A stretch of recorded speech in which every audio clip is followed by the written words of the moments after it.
The emergency room at Landstuhl Regional Medical Center had seen its share of difficult patients, but the SEAL lying on Gurney 7 was something else entirely. Blood seeped through the tactical tourniquet on his left thigh, his jaw was set like granite, and his eyes tracked every person who approached with the cold assessment of someone who trusted absolutely no one. 3 nurses had already tried. 3 nurses had been waved away with a hand gesture that somehow conveyed both authority and finality. The attending physician stood 10 feet back, frustrated but respectful of boundaries he didn't fully understand. Outside, a November rain hammered against the windows of the German medical facility, and somewhere in the maze of hallways, a young nurse named Bryn Kahlo was about to make a choice that would define the rest of her career. She wasn't supposed to be there. Her shift had ended 40 minutes ago, but she'd heard the commotion, heard the words special operations and refusing treatment, and something in her chest had tightened with recognition. Bryn had spent 4 years as a Navy corpsman before transitioning to nursing, 2 of those years attached to Marine units in places that didn't officially exist on any map. She knew the look in that SEAL's eyes because she'd worn it herself, the look that said the world outside your team was fundamentally untrustworthy, that safety was an illusion maintained only through constant vigilance. She approached Gurney 7 while the other nurses whispered warnings, while the attending physician opened his mouth to tell her to wait, while the SEAL's hand moved fractionally toward something on his belt that wasn't there anymore. "Senior Chief," she said quietly, reading the insignia still visible on his torn uniform blouse. The SEAL's eyes locked onto hers, evaluating, calculating. His breathing was controlled despite the obvious pain, his posture unchanged despite the blood loss that should have had him flat on his back. Bryn could see the tactical thinking happening behind those eyes, the threat assessment, the categorization of her as either asset or liability. She understood it completely because she'd done the same thing every day in Helmand Province, every night on patrol routes that wound through villages where a friendly face could turn hostile in the time it took to blink. "You need to let us work," she continued, her voice carrying neither pleading nor command, just simple statement of fact. The SEAL's expression didn't change. Around them, the emergency room continued its organized chaos, but Gurney 7 had become an island of tense stillness, a standoff playing out in silence while the clock ticked and the blood continued its slow escape through military-grade fabric. Bryn had approximately 30 seconds to change his mind before the loss of blood made the decision for him. The senior chief's name was Marcus Hale, though Bryn wouldn't learn that for another hour. What she could read in this moment was written in the set of his shoulders, the deliberate control of his breathing, the way his eyes never stopped moving even as they focused on her face. She'd seen this before in the Marines she'd treated, this fundamental inability to surrender control even when control was killing them. Standard protocol said to call security, to get the physician, to step back and let the people with more authority handle it. But Bryn had learned long ago that authority meant nothing to men like this, that rank was just theater unless it came with understanding. She took one step closer, close enough that her voice wouldn't carry beyond the immediate space, close enough that the conversation became private despite the crowd of medical personnel watching from a cautious distance. "I was with 2nd Battalion 7th Marines," she said quietly, the words chosen with surgical precision. "Camp Leatherneck, Patrol Base Bolduc, and 3 months at a FOB so small it didn't have a name, just a grid coordinate." The SEAL's eyes sharpened fractionally, the first real reaction she'd gotten. Military personnel didn't usually advertise their deployment history to strangers, didn't drop specific base names unless they were trying to establish credibility, unless they were speaking a language that only certain people would understand. Bryn watched his expression and continued, her voice still low, still matter of fact. "I know what you're thinking. You're thinking that everyone in this building is a potential compromise, that letting your guard down even for a second could mean the difference between operational security and a breach that gets your teammates killed." Marcus's hand, which had been resting on his belt, relaxed by perhaps a millimeter. It wasn't much, but Bryn had learned to read the smallest shifts in body language during her corpsman years, had learned that sometimes survival came down to noticing what other people missed. She could see the calculation happening behind his eyes, the weighing of risks, the assessment of whether she was actually what she claimed to be or just someone who'd learned the right words to say. The blood on the gurney had spread, a dark stain that medical training told her meant they had minutes, not hours. But rushing him now would only make him dig in harder, would only confirm whatever suspicions were keeping him locked in this defensive posture. "The thing is," Bryn said, shifting her weight in a way that was deliberately casual, deliberately unthreatening, "you're no good to your team if you bleed out in Germany because you were too stubborn to accept help." It was a gamble, speaking to him that directly, treating him like an equal rather than a patient. Some operators responded to bluntness, appreciated when people stopped dancing around the obvious. Others would see it as disrespectful, as someone outside the community overstepping boundaries that shouldn't be crossed. Marcus's jaw tightened, and for a moment Bryn thought she'd miscalculated, thought he was about to shut down completely. Then he spoke for the first time since arriving at the hospital. "How do I know you are who you say you are?" His voice was rough, probably from the pain he was managing through sheer force of will, probably from whatever operation had put him on that gurney in the first place. It was a fair question, the right question, exactly what she would have asked in his position. Bryn had anticipated this moment during her approach, had known that words alone wouldn't be enough, that she'd need to prove herself in a way that couldn't be faked. She reached for her ID badge, the one that hung around her neck alongside her nursing credentials, and turned it so he could see the small purple heart pin attached to the lanyard. It wasn't much, just a piece of metal that represented a roadside bomb in Sangin district and 3 weeks of recovery at Bagram.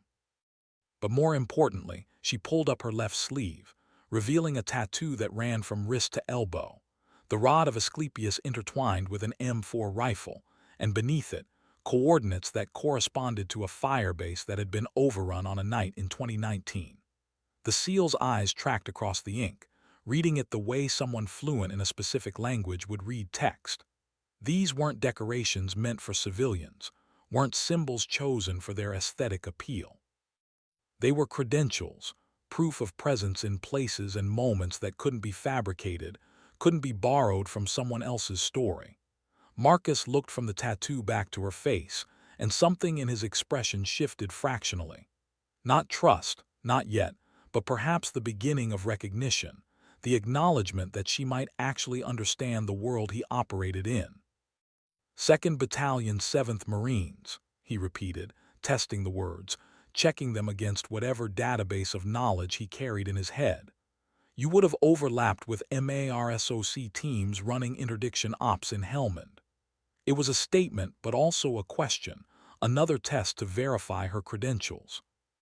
"We did," Bryn confirmed, not elaborating because she didn't need to, because someone who'd actually been there would know exactly what that overlap had looked like, would remember the quiet professionals who appeared and disappeared from the larger Marine bases, who operated under command structures that nobody discussed openly.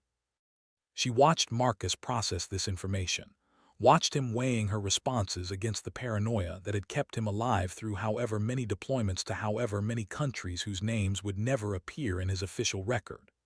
The attending physician was making concerned gestures from across the room, probably calculating how much longer they could wait before the blood loss became irreversible, before the choice to trust or not trust became a moot point decided by biology rather than psychology.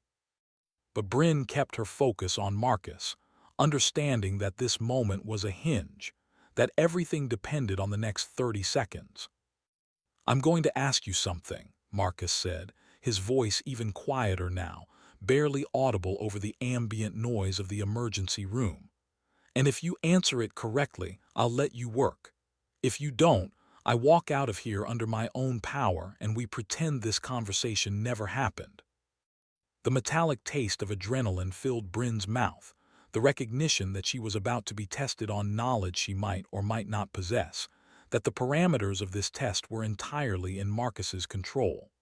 She nodded once, committing herself to whatever came next. The SEAL's eyes held hers, searching for something, some quality that would either confirm or deny the credibility she'd been building. Around them, the emergency room had gone quiet in their immediate vicinity, other medical personnel sensing that something significant was happening even if they didn't understand the specifics. Rain continued to hammer against the windows, a soundtrack of ambient chaos that contrasted with the focused intensity of the conversation happening at Gurney 7. "What do you call the person who carries the radio during a patrol in hostile territory?" Marcus asked. It wasn't a trick question, but it was absolutely a test, a way to separate people who'd actually lived the experience from people who just heard stories or watched movies. Bryn didn't hesitate, didn't need to search her memory because the answer was written into her bones from hundreds of patrols, from the constant awareness of the radio operator's position in the formation, from the dark humor that military personnel used to process the reality of their work. "A bullet magnet," she said. Because every insurgent with half a brain knows to target the guy with the antenna sticking out of his pack. For the first time since she'd approached, Marcus's expression changed in a way that went beyond simple evaluation. The corner of his mouth moved fractionally upward, not quite a smile, but something in that direction, the ghost of humor shared between people who'd both understood the same fundamental truths about combat. "Second question," he said, and Bryn realized that this was going to be a longer interrogation than she'd anticipated, that he was going to verify her credentials with the thoroughness that characterized everything about special operations culture. "When you're treating someone in the field and you run out of medical supplies, what's the first thing you improvise with?" It was another test of actual experience versus theoretical knowledge, another way to confirm that she'd actually knelt in the dirt beside wounded Marines, actually made decisions under fire with inadequate resources and impossible circumstances. "Whatever they've got in their pockets," Bryn answered immediately. "T-shirts become bandages, rigger's tape becomes field-expedient tourniquets, energy drink powder gets poured into wounds for the sugar content to help with shock management." She watched Marcus's eyes and continued, knowing that the real answer went deeper than just listing materials. "But the actual first thing you use is your voice, because keeping them conscious and fighting means they're doing half the work of keeping themselves alive." This time the almost smile reached Marcus's eyes, a recognition that she'd understood both the practical and psychological dimensions of the question, that her answer came from real experience rather than textbook knowledge. The tension in his shoulders eased by another fraction, and Bryn sensed that she was winning this strange battle of credentials and trust, that each correct answer was dismantling the defensive walls he'd built. But he wasn't finished testing her yet, and she understood why. In his world, the cost of trusting the wrong person wasn't just personal, it was operational. It could mean compromising missions that had taken months to plan, endangering teammates whose names she would never know. "Last question," Marcus said, and something in his tone suggested this one mattered more than the others, that this was the real test beneath the preliminary screening. "What's the first rule of treating special operations personnel?" The emergency room noise seemed to recede further, creating a bubble of intensity around Gurney 7. Bryn knew this question had layers, that the surface answer about medical protocols wasn't what he was actually asking. She thought about the MARSOC Marines she'd worked with, the SEALs who'd passed through the aid station, the Delta operators who'd appeared and disappeared like ghosts. She thought about the unwritten rules that governed interactions with that community, the expectations that were never formally stated but were absolutely mandatory. "You don't ask questions about anything that happened before they came through your door," Bryn said quietly. "You treat what's in front of you, you document the minimum required for medical records, and you forget everything else the moment they leave. Their mission isn't your concern. Your mission is to put them back together so they can return to theirs." The words hung in the air between them, a statement of understanding that went beyond medical protocol into the realm of operational security, of respecting boundaries that existed for reasons that would never be explained. Marcus studied her face for another long moment, and Bryn could see the final calculation happening, the ultimate decision being made. Then he nodded once, a small gesture that carried enormous weight. "All right, Nurse Khalil," he said, reading her name badge for the first time. "You can work." The attending physician rushed forward the moment Marcus gave permission, relief evident on his face as the medical team that had been waiting at a respectful distance suddenly had clearance to do their jobs. But even as they surrounded the gurney with the controlled urgency of professionals who'd been frustratingly delayed, Marcus's eyes stayed on Bryn, tracking her movements with the same vigilant attention he'd given every person in the room.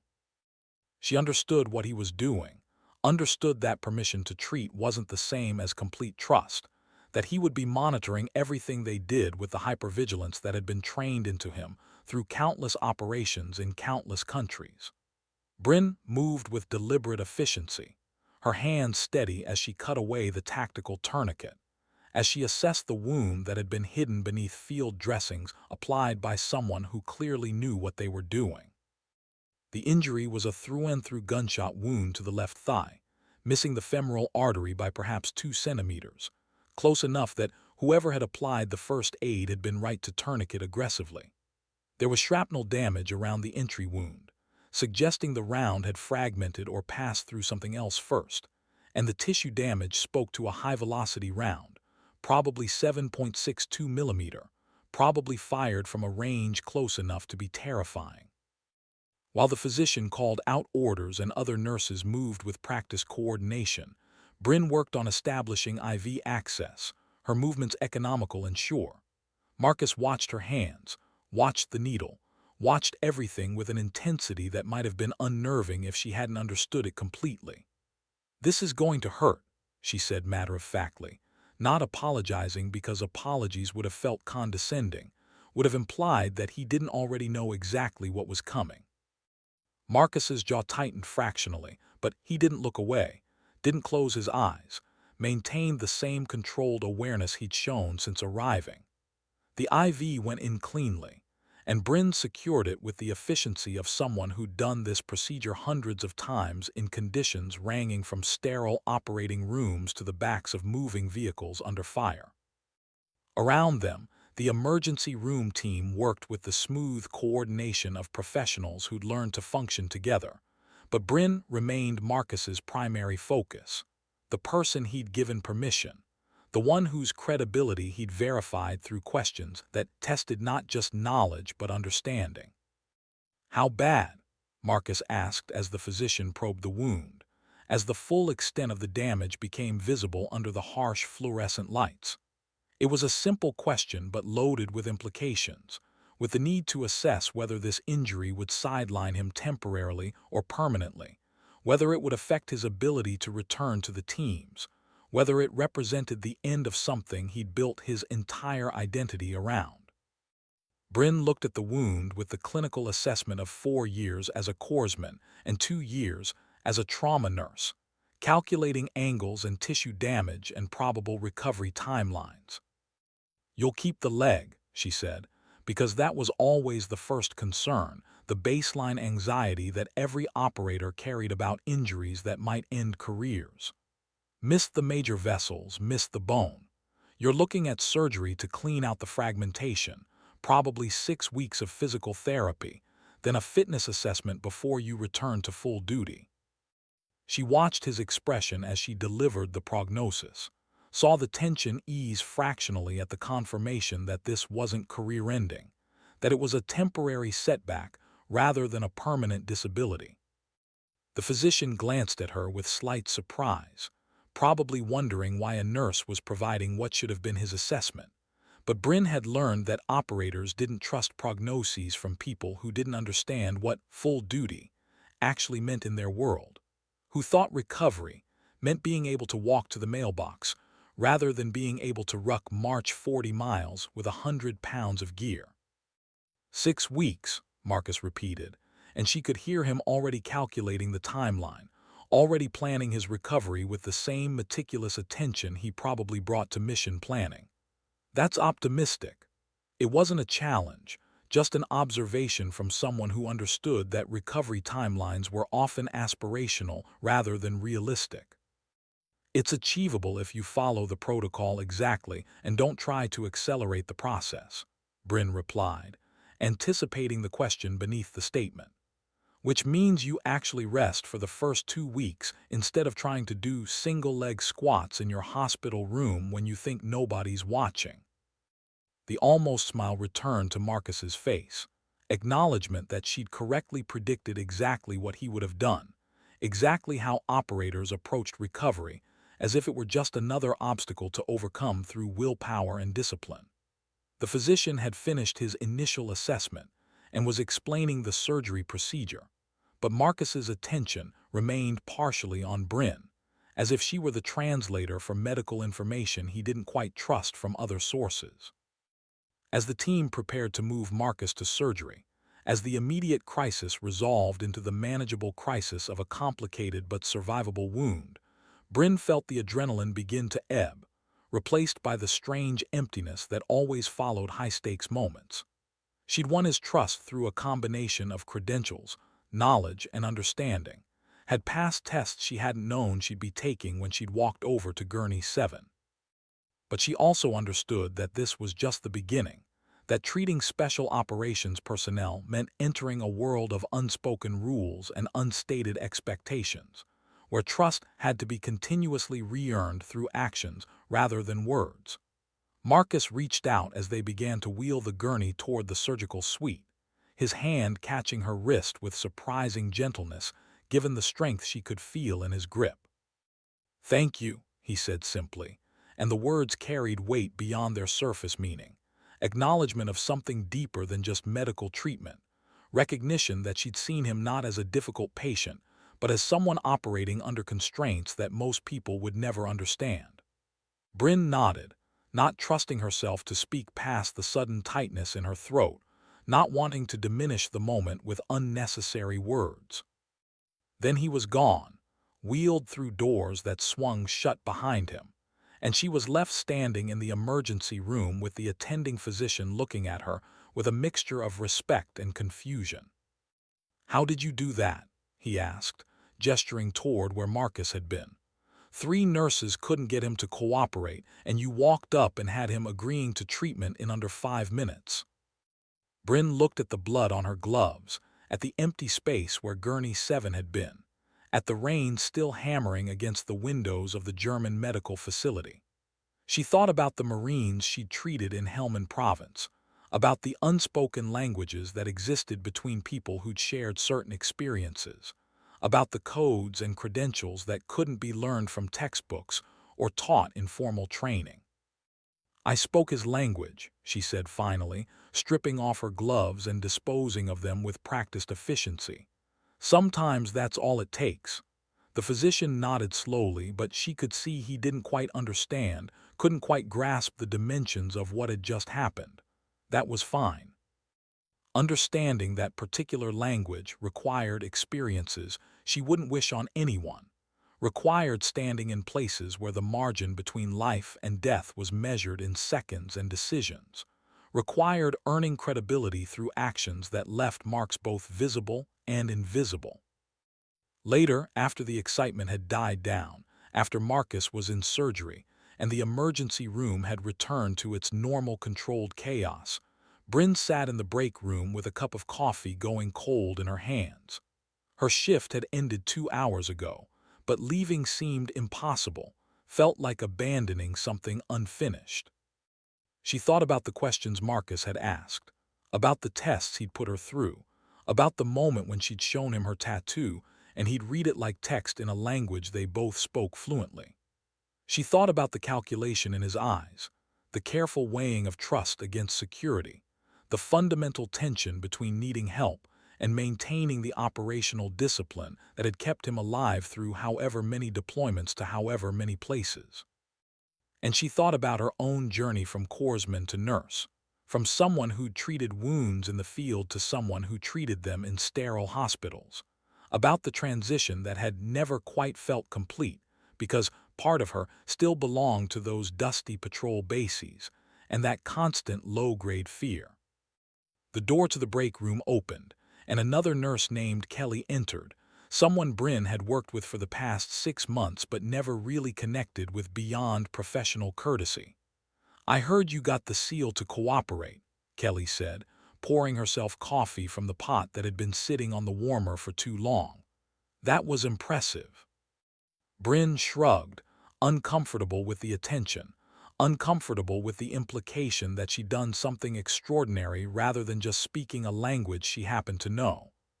"Just talk to him," she said, which was both true and completely inadequate as an explanation. Kelly sat down across from her, studying her with the open curiosity of someone who just discovered their colleague was more complicated than previously assumed. "You were a corpsman before nursing school." It was a question, but barely, more of a confirmation of something Kelly had probably looked up in Bryn's file or heard through the nursing staff gossip network. Bryn nodded, sipping the cold coffee because doing something with her hands felt necessary, because the attention made her want to fidget in a way that would have been unacceptable during her Marine Corps years. "For years," she confirmed. "2 of them attached to infantry units in Afghanistan." "That must have been intense," Kelly said, and Bryn recognized the tone, the combination of curiosity and discomfort that civilians often showed when the conversation turned toward combat deployments, the desire to know more mixed with the fear of hearing too much. She'd learned to navigate these moments with vague generalities, with answers that satisfied curiosity without actually conveying the reality of what those deployments had been like. But sitting in the break room with cold coffee and the memory of Marcus's test still fresh, she found herself less willing to soften the truth. "It was," she said simply, offering nothing more, establishing a boundary without apology. Kelly seemed to sense the line she'd drawn and shifted topics to something safer, something about scheduling and the upcoming holiday rotation. Bryn participated in the conversation with half her attention, nodding and agreeing in the right places, while the other half of her mind remained with Marcus in surgery, wondering how the procedure was going, whether the fragmentation damage was worse than the initial assessment had suggested, whether he would actually follow the recovery protocol or whether she'd be dealing with complications because he'd pushed too hard too fast. It was strange to feel this invested in a patient she'd known for less than an hour, stranger still to feel a connection based on shared experiences rather than the normal patient-provider relationship. But that was the nature of the language they spoke, the way it created immediate recognition between people who'd lived through similar circumstances, who carried similar invisible scars. 3 hours later, when Marcus came out of surgery and was wheeled to recovery, Bryn happened to be passing through that section of the hospital on her way to finally, actually leave for the night. She told herself she wasn't checking on him specifically, wasn't altering her route to walk past the recovery room, wasn't hopping to see confirmation that the surgery had gone well. But when she glanced through the observation window and saw him awake, saw the post-surgical alertness that suggested he'd already started his mental countdown to discharge, she felt relief that was entirely disproportionate to the professional concern she should have felt for any patient. Their eyes met through the glass, and Marcus gave her a small nod, acknowledgement that required no words, no further explanation. Bryn nodded back and continued walking, understanding that some things were better left unspoken, that the language they shared worked best in silence and small gestures rather than elaborate conversations. The November rain had stopped by the time she left the hospital, leaving the German night cold and clear, stars visible through the gaps in the cloud cover. Bryn walked to her car in the parking lot thinking about codes and languages, about the ways people communicated trust and credibility, about the invisible networks that connected veterans across branches and units and years of service. She thought about Marcus lying in recovery, probably already planning his rehabilitation, probably already calculating how to minimize the 6-week timeline she'd given him. And she thought about the moment he'd grabbed her wrist, the simple thank you that had carried weight beyond its two syllables.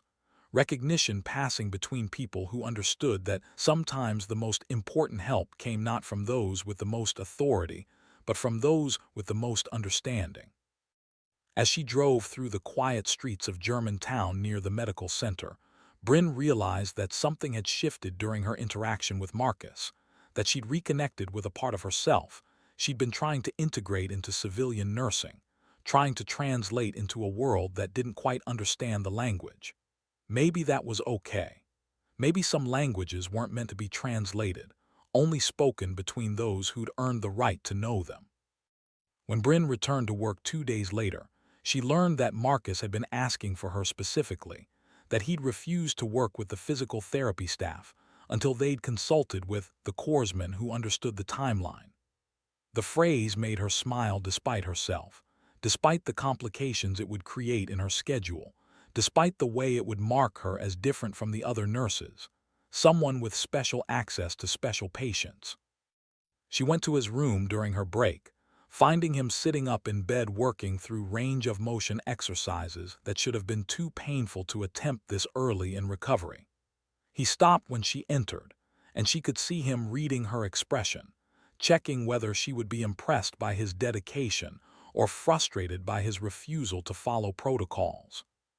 "You're going to tear the sutures," she said flatly, crossing her arms and leaning against the doorframe with the posture of someone who'd had this exact conversation with too many operators over too many years. "And then instead of 6 weeks you're looking at 8, plus the possibility of infection because you couldn't wait 48 hours before trying to prove something." Marcus had the grace to look slightly sheepish, a rare expression that suggested he knew she was right but hadn't been able to help himself. "Just testing the limits," he said, which was probably true and also completely insufficient as justification for risking his recovery. Bryn walked further into the room, her nurse's assessment automatically cataloging his vitals, his color, the way he was holding his weight. The surgery had gone well, but the wound was still fresh, still vulnerable to the kind of damage that came from pushing too hard too fast. She'd seen it before, the way operators approached recovery, as if it were an enemy to be defeated through sheer determination, the way they couldn't distinguish between the discipline that had kept them alive in combat and the discipline required to heal properly.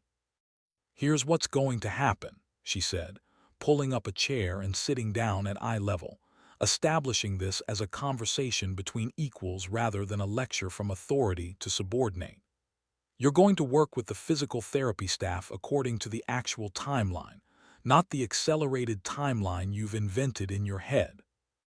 You're going to track your progress with the same meticulous attention you bring to mission planning, which means documenting what actually works rather than just pushing through pain and hopping for the best."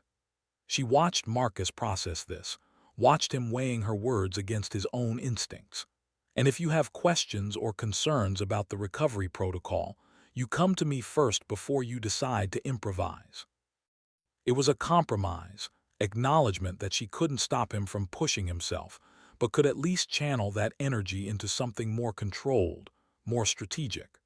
Marcus studied her for a long moment, and she could see the calculation happening again, the weighing of trust against independence, the fundamental tension between accepting help and maintaining control. "Why do you care?" he asked finally, and it was a genuine question, not a challenge. "You could just let me figure it out on my own, let me make my own mistakes."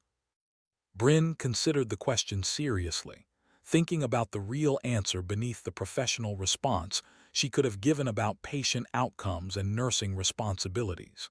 She thought about the Marines she'd treated in Helmand Province, about the ones who'd recovered and returned to duty, and the ones who hadn't, about the role that proper recovery had played in determining which category they fell into. She thought about the invisible community of veterans, about the responsibility that came with understanding the language, about the ways people took care of each other when they recognized themselves in someone else's struggle. "Because I've seen what happens when people like us don't take care of each other," she said finally, "using us deliberately claiming membership in the community he belonged to, the community she'd earned her place in through deployment and experience rather than just proximity. Because you passed your tests, which means I passed mine, which means we're operating under the same code now. And the code says you don't let your people destroy themselves through stubbornness when a little guidance could make the difference. The words settled into the room, heavy with implication, with the acknowledgement of connection that went beyond the normal patient-provider relationship. Marcus's expression shifted, the defensive vigilance easing into something more like acceptance, more like recognition that Bryn wasn't trying to control him, but to help him achieve his own goals more effectively. "All right," he said after a moment. "I'll follow your protocol. But I want weekly assessments. I want concrete metrics for progress. And I want to know exactly what milestones I need to hit to return to full-duty status." It was so perfectly characteristic of the operator mindset that Bryn had to suppress a smile, had to maintain her professional composure even as she felt something warm in her chest at the confirmation that he was exactly who she'd thought he was during that first tense conversation in the emergency room. "Deal," she said, extending her hand for a handshake that sealed the agreement with the formality of a business contract. Marcus's grip was firm despite the post-surgical weakness. His eyes locked on hers with an intensity that suggested this mattered to him in ways he probably wouldn't articulate.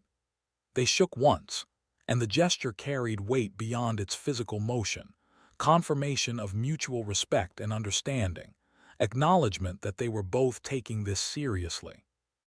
Over the following weeks, Bryn became Marcus's primary point of contact for everything related to his recovery, a role that fell somewhere between nurse, physical therapist, and operations coordinator. She tracked his progress with charts and graphs that would have looked at home in a military briefing, translated medical jargon into tactical terminology. He could map against his own understanding, and served as a buffer between his drive to return to duty and the medical establishment's more conservative timelines. They developed a rapport built on direct communication and mutual respect, conversations that were efficient and purposeful, stripped of the social niceties that would have felt false given their respective personalities. Marcus never asked about her deployments beyond what he'd verified during that first encounter, and Bryn never asked about the mission that had put him on Gurney 7. These were boundaries they both understood instinctively, lines that didn't need to be explicitly drawn because they existed in the code they both operated under. But despite the professional nature of their interactions, or perhaps because of it, something shifted between them over those weeks. It started with small observations, with Bryn noticing the way Marcus's face would relax fractionally when she entered his room, the way his questions became less about verifying her credentials and more about genuinely seeking her input. It continued with Marcus beginning to share small details about his life, mentioning a sister in Colorado, talking about growing up in a small town in Montana, offering glimpses of the person beneath the operator persona. Bryn found herself reciprocating in ways she normally wouldn't with patients, mentioning her family in Michigan, talking about the transition from corpsman to nurse, sharing the parts of her story that felt safe to offer. These weren't deep conversations, weren't confessions or bonding moments, but they were connections nonetheless, small threads of humanity woven into the professional relationship they'd established. 3 weeks into his recovery, Marcus hit the milestone for beginning weight-bearing exercises, the crucial transition from passive healing to active rehabilitation. Bryn was there for the first session, watching from the doorway as the physical therapist guided him through the initial movements, as he navigated the balance between pushing himself and respecting the limitations of healing tissue. She could see the frustration in the set of his shoulders when his leg wouldn't respond the way he wanted it to, could see the determination in the way he repeated movements even when they clearly hurt. The physical therapist was good, knew how to work with military patients, but there was still something missing in the interaction, some dimension of understanding that came only from shared experience.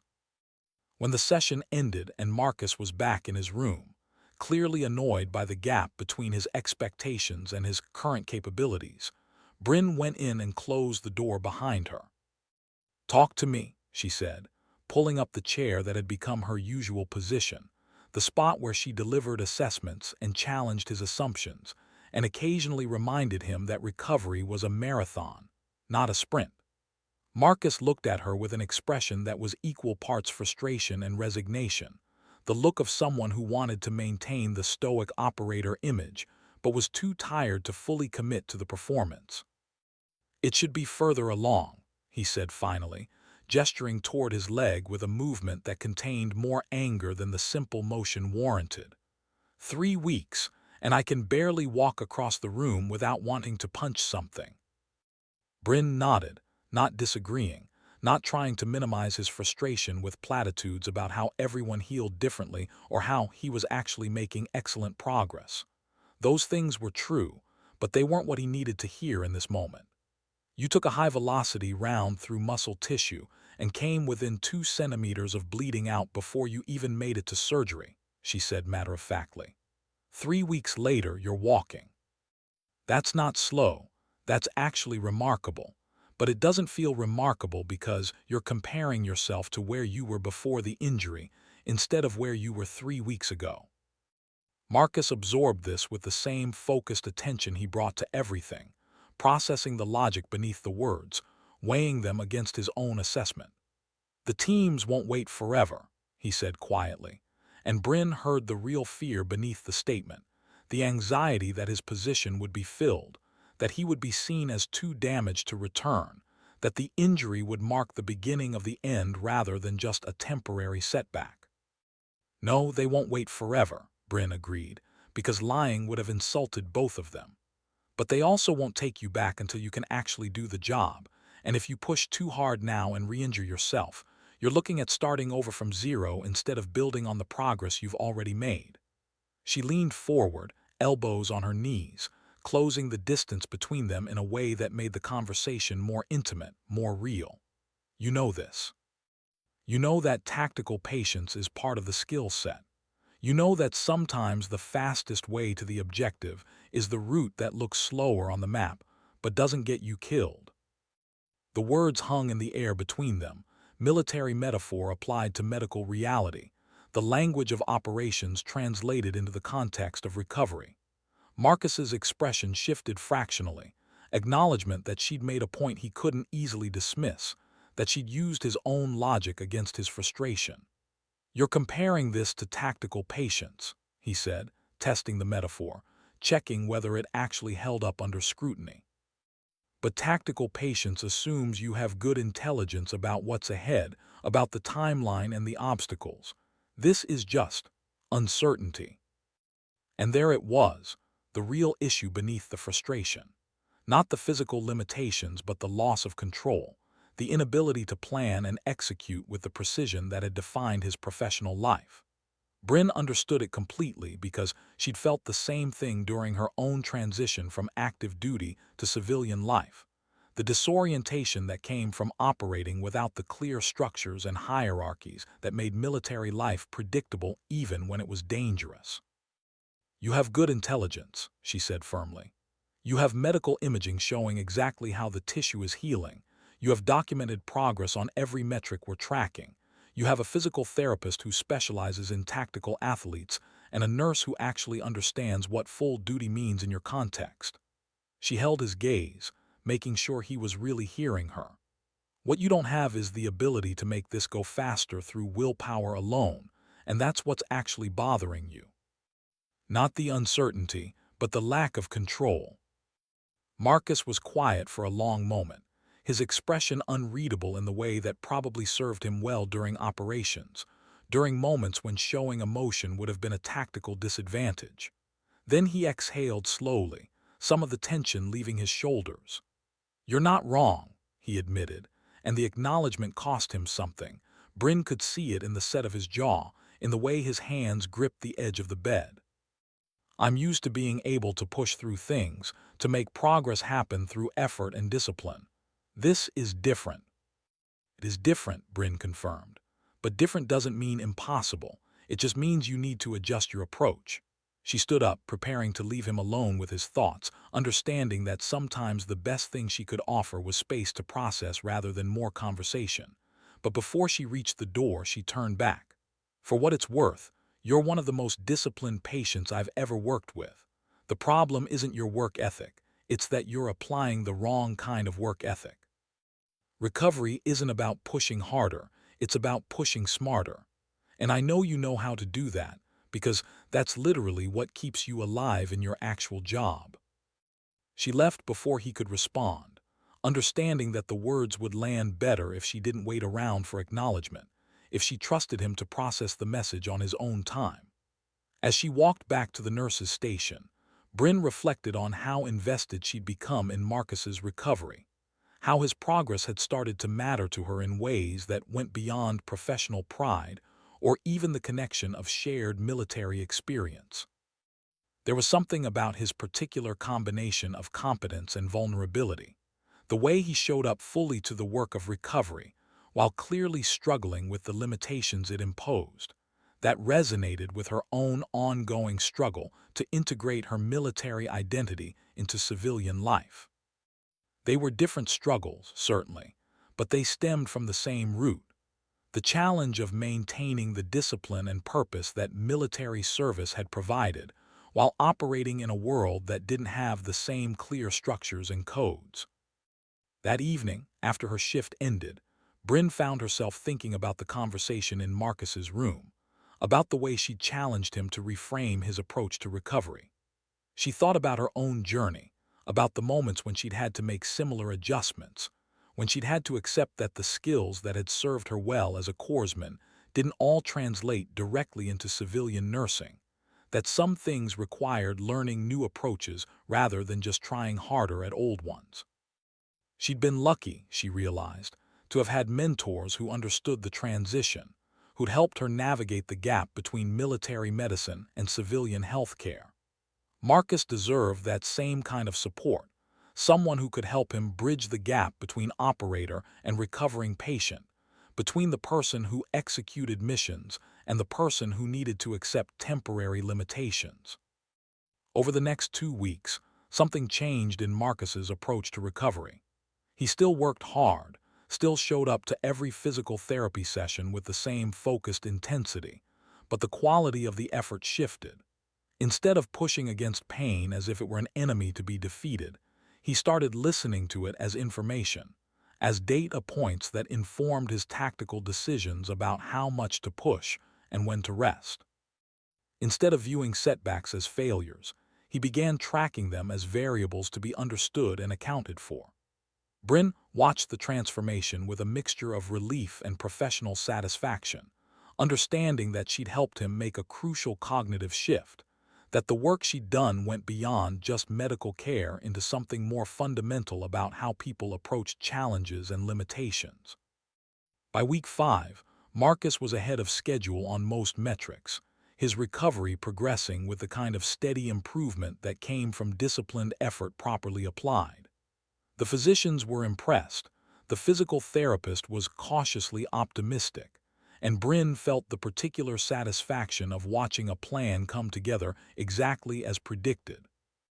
But she also knew that the real test was still coming, that Marcus would need to pass a fitness assessment before he could return to the teams, that the gap between walking without pain and being able to ruck march 40 miles with 100 pounds of gear was substantial. They'd talked about it during one of their assessment sessions, mapping out the timeline and the training progression that would be required. Marcus had listened with the focused attention of someone receiving a pre-mission brief, taking notes, asking clarifying questions, treating the information with the seriousness it deserved. "When do you think I'll be ready for the assessment?" he'd asked, and Bryn had appreciated that he was asking for her professional opinion rather than trying to decide for himself based on how he felt in the moment. She'd looked at the charts, at the trajectory of his progress, at the milestones he'd already achieved. "If you maintain this pace, stay disciplined about the recovery protocol, and don't do anything stupid in the final weeks, I think you could be ready in 3 to 4 weeks. but that's ready to attempt the assessment, not guaranteed to pass it. The assessment itself will tell you whether you're actually ready to return to operational status. Marcus had nodded, absorbing the timeline, already planning around it. Bryn had watched him think, had seen the gears turning as he calculated and strategized, and she'd felt a pang of something that might have been concern or might have been the recognition that their time working together had a defined endpoint, that once he passed the assessment and returned to his unit, there would be no reason for their paths to cross again. The thought had surprised her with its emotional weight, had made her realize somewhere during the 5 weeks of recovery supervision she'd started to look forward to their conversations, had started to value the connection they'd built based on mutual respect and shared understanding. It wasn't romantic, she told herself firmly, just the natural rapport that developed between people who spoke the same language, who understood each other's reference points and respected each other's capabilities. But even as she cataloged all the professional reasons for the connection, she couldn't quite dismiss the personal dimension, the way Marcus had become more than just another patient, more than just another veteran she'd helped navigate the healthcare system. She'd kept these thoughts to herself, maintained the professional boundaries that were essential to their working relationship, continued to show up to assessments and physical therapy sessions with the same focused attention to metrics and progress. But sometimes, during the quiet moments in her apartment after work, she'd find herself wondering what Marcus's life was like when he wasn't recovering from gunshot wounds, what missions he'd run, what experiences had shaped him into the person who'd refused treatment until he could verify her credentials. She knew she'd probably never know the answers to those questions, that the code they both operated under meant certain things remained private, certain details stayed within the classified boundaries of his work. And that was fine. Some mysteries were better left unsolved. Some connections were stronger for what they didn't require in terms of disclosure or explanation. On the day Marcus was scheduled to attempt his fitness assessment, Bryn made sure to be at the hospital even though it was technically her day off. She told herself she was there to provide medical supervision, to be available in case he overextended and needed immediate care, to ensure that if he didn't pass he had someone who understood the stakes and could help him process the disappointment. All of these were true reasons, professional justifications for her presence. But underneath them was the simpler truth that she wanted to be there, wanted to see him succeed, wanted to witness the moment when all the work they'd done together paid off in the objective validation of his return to operational status. The assessment was being administered by a team from his unit, people who'd flown in from wherever his team was currently based, and Bryn stayed carefully in the background, understanding that her role at this point was to observe rather than to participate. She watched Marcus move through the battery of tests with the focused intensity she'd come to recognize, watched him complete the ruck march and the obstacle course, and the swimming portion with form that was clean if not quite at his pre-injury level. She watched the assessors take notes, watched them exchange looks that might have meant concern or might have meant approval, watched the entire process unfold with the nervous energy of someone who'd invested significant time and effort into the outcome. And when it was over, when Marcus stood dripping from the pool portion with his chest heaving and his legs visibly shaking from effort, when the senior assessor consulted his clipboard and then nodded once in confirmation, Bryn felt a rush of relief and pride that was entirely disproportionate to what should have been just professional satisfaction at a successful patient outcome.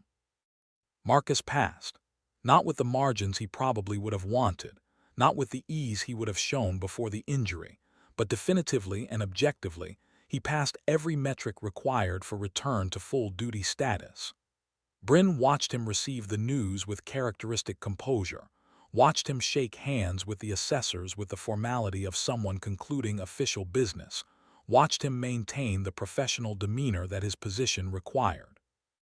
But when his eyes found hers across the assessment area, when their gazes locked for just a moment, she saw the flash of genuine triumph, the breakthrough of authentic emotion beneath the operator facade. She smiled, couldn't help herself, and he nodded in acknowledgement before turning back to the formal debrief with his unit representatives. It was a small moment, barely a second of connection, but it carried the weight of their entire 5-week journey, all the assessments and challenges and moments of frustration and progress compressed into a single exchange of recognition. Later, after the assessors had left, after Marcus had showered and changed and returned to his hospital room to collect his belongings before checking out, Bryn went to say goodbye. It felt important to mark the ending properly, to acknowledge that this particular chapter was closing even though neither of them would probably articulate it that way. She found him packing the few personal items he'd accumulated during his stay, moving with efficiency but also with what looked like reluctance, as if he was prolonging the process of departure. "Congratulations," she said from the doorway, and he looked up with an expression that was difficult to read, something that might have been satisfaction or might have been something more complicated. "You earned it." "We earned it," Marcus corrected, and the pronoun choice felt significant, felt like acknowledgement that the success belonged to both of them, that her role had been essential rather than just supportive. "I wouldn't have made that timeline without your help. Probably wouldn't have made it at all if you hadn't gotten me to accept treatment in the first place." He paused in his packing, looking at her directly. "Thank you for all of it. For understanding what I needed, for not giving up when I was being difficult, for caring enough to actually invest in the outcome." Bryn felt the tightness return to her throat, felt the weight of the words settle into the space between them. This was the moment for professional distance, for maintaining appropriate boundaries, for offering the standard response about being glad she could help and wishing him well in his continued service. But standing in that hospital room with the German November visible through the window and Marcus looking at her with genuine gratitude in his eyes, professional distance felt like a failure of authenticity, like a retreat into formal roles that no longer served either of them. "It mattered to me," she said simply, choosing honesty over propriety. "Your recovery, your return to duty, all of it. Not just because I used to be a corpsman, not just because we speak the same language, but because you matter. As a patient, yes, but also as a person who deserves someone in your corner who actually understood the stakes." She paused, weighing whether to continue, then decided that this ending deserved the same directness that had characterized their entire relationship. "I'm going to miss working with you. Miss the conversations, miss seeing the progress, miss having someone around who doesn't need translation when I reference deployment experiences." Marcus set down the bag he'd been packing and crossed the small distance between them, and for a moment Bryn thought he might hug her, might breach the professional boundary with physical contact that would acknowledge the personal connection beneath their working relationship. But instead, he extended his hand for a formal handshake, maintaining the code even in this moment of departure. She took his hand, felt the firm grip that had become familiar over 5 weeks of assessments and challenges, felt the calloused palm that spoke to a life lived in physical readiness. "If you're ever near Virginia Beach and you want to grab coffee or a beer or just sit in silence because small talk is exhausting," Marcus said, "you've got an open invitation. No expiration date, no conditions, just if you need someone who speaks the language." It was an offer of continued connection, carefully phrased to avoid any implication of obligation or romantic interest, structured as mutual support between people who understood each other. Bryn nodded, not trusting herself to speak past the emotion that had lodged somewhere in her chest, and they stood there for another moment with their hands still clasped, neither quite ready to complete the gesture of goodbye. Then Marcus released her hand and stepped back, returning to his packing with movements that were deliberately casual, deliberately focused on the practical task of leaving. Bryn understood the transition, understood that the emotional moment had concluded and they were returning to more manageable territory. "Take care of yourself," she said, the standard farewell that felt inadequate but was all she could manage. "Don't do anything stupid, don't skip your follow-up physical therapy, And if you end up back in Germany with another through and through, make sure they call me before you refuse treatment from everyone else." Marcus laughed, and the sound carried genuine warmth, genuine appreciation for the way she'd lightened the moment while still communicating care. "Deal," he said, "though I'm planning on not getting shot again for at least the next several years." "Good plan," Bryn replied. "I highly recommend it." She left then, walking out of the hospital room and down the corridor, and through the automatic doors into the cold German evening, carrying with her the memory of 5 weeks that had mattered more than they probably should have, that had reconnected her with parts of herself she'd been trying to integrate since leaving active duty. The November air was sharp and clean, carrying the promise of winter, and somewhere in the distance, aircraft were taking off from the nearby Air Force base, their lights blinking against the darkening sky. Bryn stood in the parking lot for a moment, just breathing, just being present with the strange mixture of satisfaction and loss that came with successful endings. Then she got in her car and drove home through streets that had become familiar over months of working at Landstuhl, thinking about codes and languages and connections that mattered precisely, because they didn't require constant maintenance or explicit definition. 3 months later, Bryn received a letter. Not an email or a text message, but an actual physical letter, mailed from an APO address that gave no indication of where Marcus actually was, but confirmed he was deployed somewhere that required military postal routing. The handwriting on the envelope was precise, almost architectural in its controlled precision, and she smiled at this revelation of character, this small detail that fit perfectly with everything she knew about how Marcus approached the world. She opened it carefully, sitting at her kitchen table with coffee going cold beside her, and read words that were characteristically direct and economical. The letter didn't say much.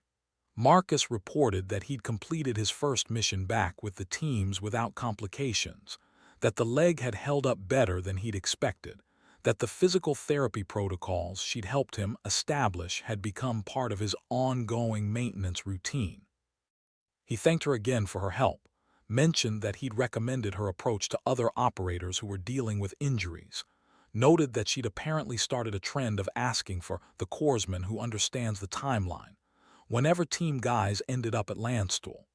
And at the end, he'd included the Virginia Beach invitation again, reinforcing that it remained open, that she shouldn't hesitate to reach out if she ever needed someone who spoke the language. Bryn read the letter 3 times, absorbing not just the words but the gesture, the effort required to sit down and write actual sentences by hand, to find an envelope and address it and route it through the military postal system. It was a small thing, but it carried meaning beyond its practical content, confirmation that their connection had mattered to him too, that she wasn't just another medical professional who'd done her job, but someone he wanted to maintain contact with despite the geographical and operational distance between them. She filed the letter carefully in a drawer where she kept other important documents, not wanting to display it but also not willing to discard it, wanting to preserve this evidence of connection even though she wasn't entirely sure what the connection meant or where it might lead. Over the following year, they exchanged occasional messages, emails sent from secure military servers and carefully composed to contain no operational details, no information that couldn't be shared over unclassified channels. Marcus would check in after missions Bryn would never know the details of, asking how things were at Landstuhl, whether she'd had any more difficult operators refusing treatment. Bryn would respond with updates about the hospital, about changes in protocol, about the unofficial network of nurses and corpsmen who'd started comparing notes on how to work with special operations patients. The messages were infrequent, sometimes months apart, but they maintained a thread of connection, a confirmation that they existed in each other's lives even when distance and operational security prevented regular contact. And then one Tuesday afternoon when Bryn was working a normal shift, when nothing particular was happening beyond the usual flow of patients and paperwork, Her phone buzzed with a message from an unknown number. She glanced at it during a break, expecting spam or a misdirected text, and instead found a simple question. Any chance you're free for coffee in Virginia Beach this weekend? I'm between deployments and thought I'd follow up on that standing invitation. No pressure, just checking. Bryn stared at the message for a long moment, her heart doing something complicated in her chest, her mind immediately calculating the logistics of getting to Virginia Beach from Germany, the impossibility of the timeline, the absurdity of even considering it. But underneath the practical objections was something else, something that had been building since that first encounter in the emergency room, through 5 weeks of recovery supervision, through a year of occasional messages that maintained connection across distance and operational boundaries. It was the recognition that some opportunities mattered more than logistics, that some connections deserved more than just the careful maintenance of occasional messages, that maybe the language they spoke was worth exploring beyond the professional context where it had originated. She typed a response, deleted it, typed another version, deleted that too. Finally, she settled on, "I'm actually still in Germany, but I've been thinking about taking leave sometime soon. Give me a few days to see what I can arrange." The response came back almost immediately. Standing invitation means exactly that. Whenever works for you, if it works at all. No expiration, no conditions. Bryn smiled at the screen, at the characteristically direct confirmation, at the way Marcus somehow managed to extend invitation without pressure, to offer connection without obligation. She'd figure out the logistics, she decided. She'd find a way to make it work, not because she was certain where it would lead, but because the uncertainty felt like exactly the kind of calculated risk that people like them understood, the kind of decision that balanced careful assessment with willingness to move forward despite incomplete information.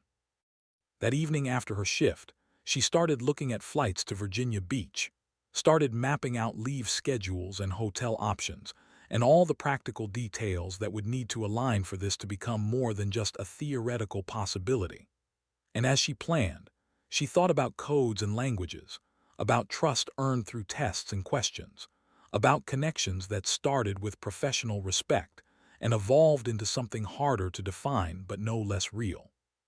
She thought about Marcus's initial refusal to accept treatment, about the moment he'd grabbed her wrist and thanked her, about the letter written in precise handwriting and mailed from somewhere unspecified. She thought about standing in the German parking lot after saying goodbye, about the year of occasional messages, about the standing invitation that he'd just proven actually meant what it said. Some languages, Bryn reflected, were worth traveling for. Some connections deserved more than just maintenance. Some codes, once spoken and recognized, created obligations that went beyond duty or professionalism into something more personal, more human, more real. She didn't know exactly what would happen when she made it to Virginia Beach, didn't know whether this connection would become friendship or something more, whether it would remain defined by their shared military experience or evolve into dimensions she couldn't currently predict. But that was okay. Uncertainty was part of the language too, part of the code that had brought them together in the first place. The important thing was showing up, being present, honoring the connection by taking it seriously enough to invest in its continuation. Everything else, they'd figure out together.